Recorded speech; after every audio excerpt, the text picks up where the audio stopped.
Hi, I'm Jeff Pettit, Faith Acres Farm. I'm Sara Pettit, Faith Acres Farm.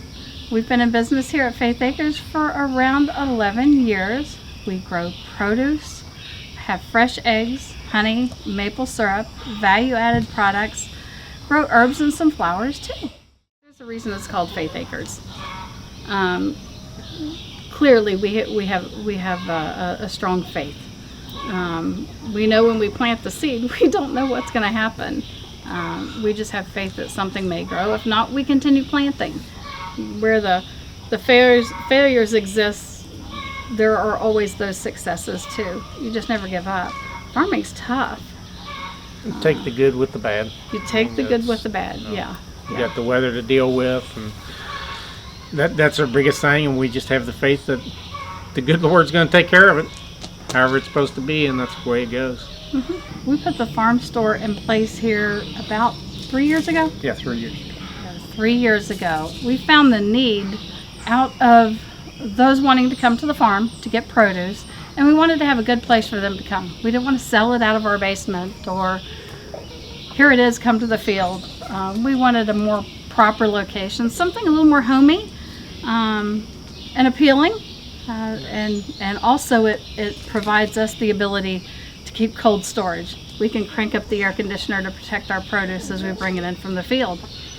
So. And some of our customers aren't able to make it to the farmers market on Saturday. Some of them work, so it gives them the option that they can know that they can come to our store and get produce that we take to the farmers market.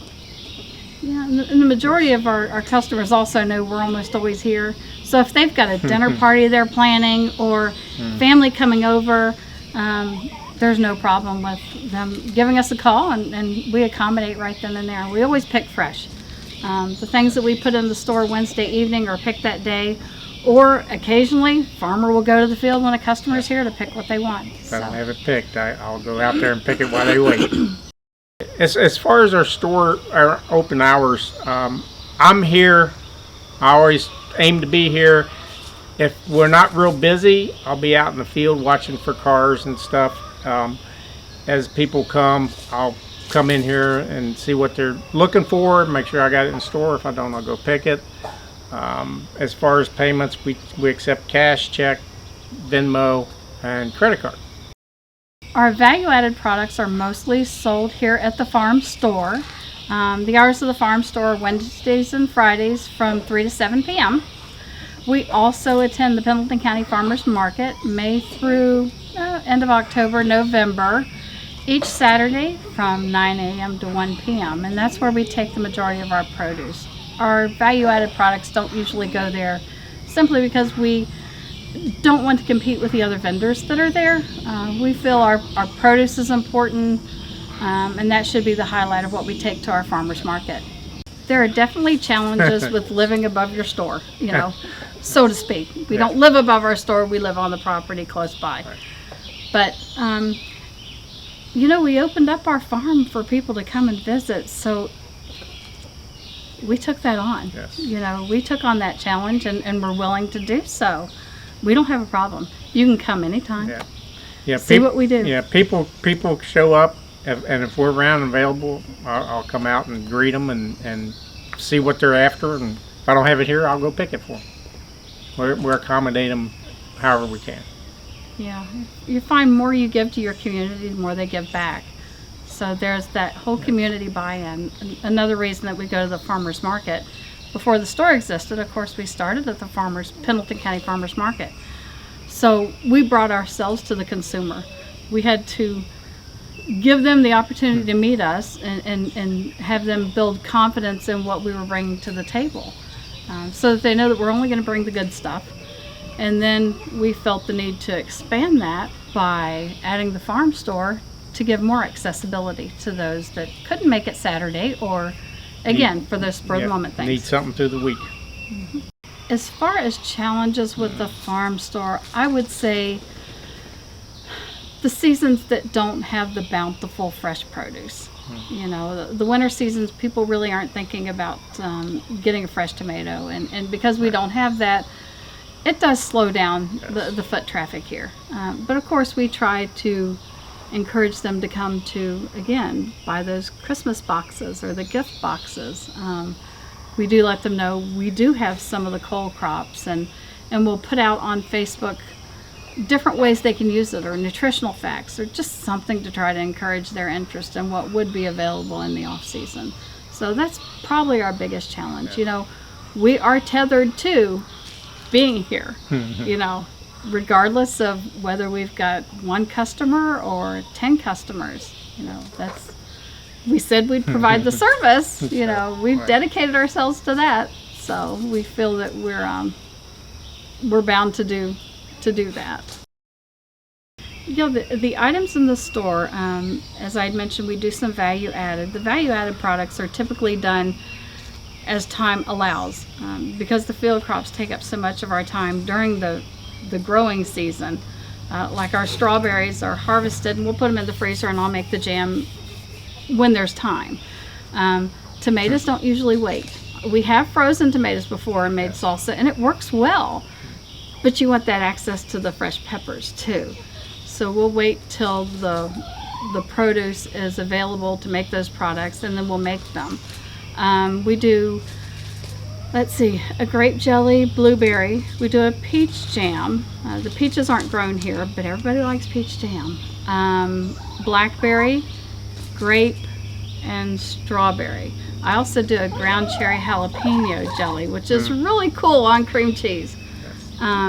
We have our salsas, different varieties of heats.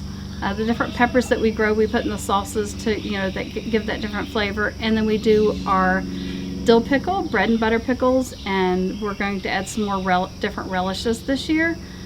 Also, there's our maple syrup. Maple syrup is the bomb. That's kind of a favorite. People don't realize Kentucky can make some great maple syrup, so they really enjoy that. And of course, we do our honey too. But the fresh produce, that's really our main focus. Our value-added products are more focused toward providing something on the shelves during the winter months, whenever the produce isn't, a lot of the fresher produce that people are used to isn't available. We do gift boxes at Christmas time, which are a big hit. The value-added products go in those. So really, those are the shelf-stable items that we want to have available whenever the produce isn't as bountiful as during the summer months.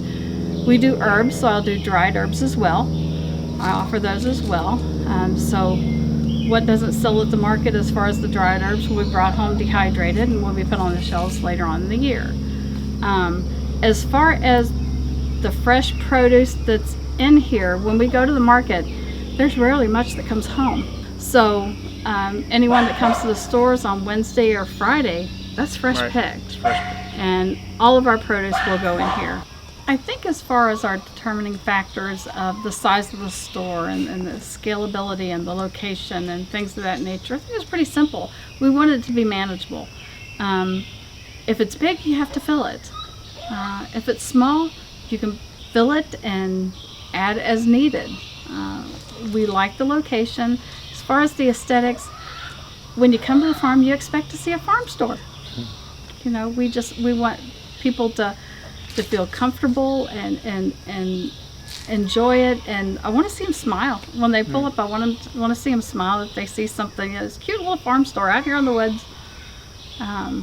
So the size, this is perfect size for us. Perfect size. We can keep it filled. Again, the shelves will have more value-added products on them in the winter, so we can fill them that way. And then as the produce comes on in the heavy part of the produce season, those will go to the bookcases, and the tables will be filled with the fresh produce. So no, I think this is perfect size. This works well for us. I think as far as maintaining a mindset to be able to manage a farm store and have people come to the farm, we are very easygoing. We're laid back. We got nothing to hide. So we make mistakes. We've had failures, and we put them all right out there for everybody to see. And we welcome them to come and see. We feel that, again, that relatability factor. You know, we're just normal people. And if you can't make exceptions to your schedule, you have to dedicate yourself to it. You have to really want to do it. It's a business. It is a business. Farming is, yes, it's a way of life. We do a lot of traditional farming. We do a lot of new farming techniques. But you have to be able to dedicate yourself to that business, to build that business, if you really want it to happen. You've got to set the goals. This is what we want to do. We want people to come to the farm. We want them to see what we're doing. We want them to buy our produce, and I can't see how I can encourage them to do that if they don't see where it's grown or have the opportunity to meet us face to face. So I think if anybody is considering having an on-farm store, don't go too big. Start with something manageable. Understand you're a farmer. Your time is in the field. That's where you need to dedicate yourself. This is just an outlet. This is just an added value, something else that we can do. Again, our store serves as a way to also preserve our produce. We crank up the air conditioner in there to keep things cool, so it's kind of a dual purpose. You just have to be a little bit flexible. You also teach people how to treat you. If you set those hours with a little bit of flexibility, because we want to be we want to be available available to our customers if we possibly can. Yeah. But they also understand that we're people too, and things happen. So you have to be flexible enough to know that this is really what you want to do. But this is a perfect thing to do. Bring people to your farm and let them buy your veggies or whatever it is that you're selling. Yes, the farm store meets several needs. People just like to come here. They like to come and come to the farm, and it makes them feel good to know that they're getting stuff that's grown locally, and they can get it right here on the farm. It's convenient because we are surrounded by a lot of community. People will come by us as they're coming from Campbell County into Pendleton County, and we'll pop in. They just seem to like to have the availability of fresh produce, and we try to make ourselves accessible to them.